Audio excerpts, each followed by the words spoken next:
this presentation for my senior project, and I chose the topic HIV and AIDS awareness. Okay. Can you see? HIV stands for Human Immunodeficiency Disorder virus, and it's an incurable disease. It's not like gonorrhea or the clap, we can get that cure. The HIV is incurable. It infects people by destroying their immune system, meaning that you can't fight a cold like you normally could. You could die from that.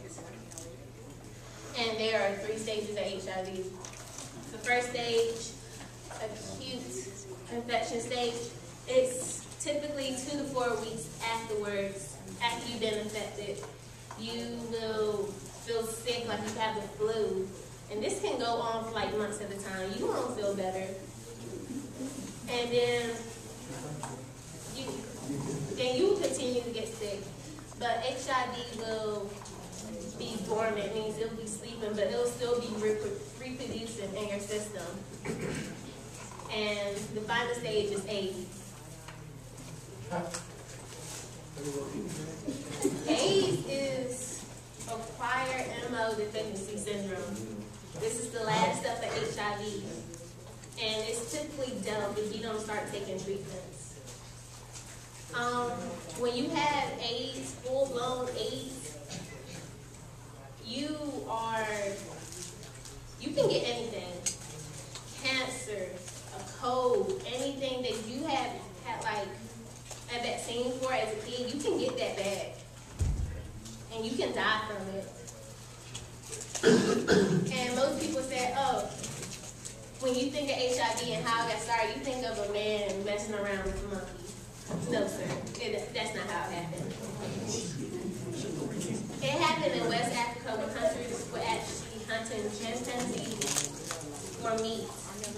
And most people who like raw meat and whatnot, more than likely they had a cut in their mouth and they obtained HIV. HIV wasn't even considered HIV when it was in the chimpanzee. It was SIV, simian immunodeficiency virus.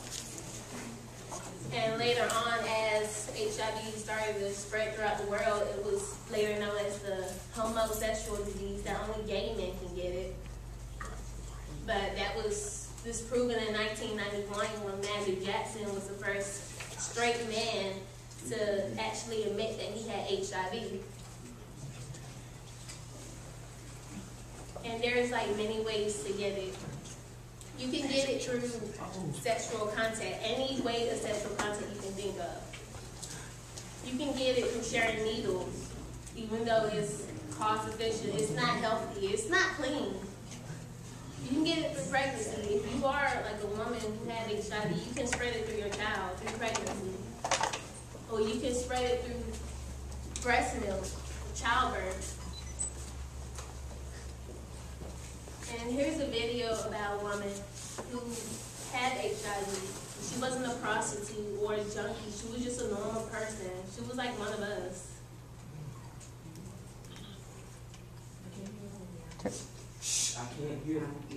We can tell. I have been positive for 20 years, and it has not been easy. I wanted to make a shorter version of my story. I guess in the conclusion of my presentation, we must prevent the spread of HIV and AIDS, not only for us, but for the future of us. And there are many number of ways. Abstinence is the first one. Using protection is the second one. Sharing needles. I know none of y'all using drugs, but still, don't share needles with anyone. Statistically wise, 1 out of 5 people are living with HIV and not realize it. Get tested. I got All right, take a seat. Thank you, Julia.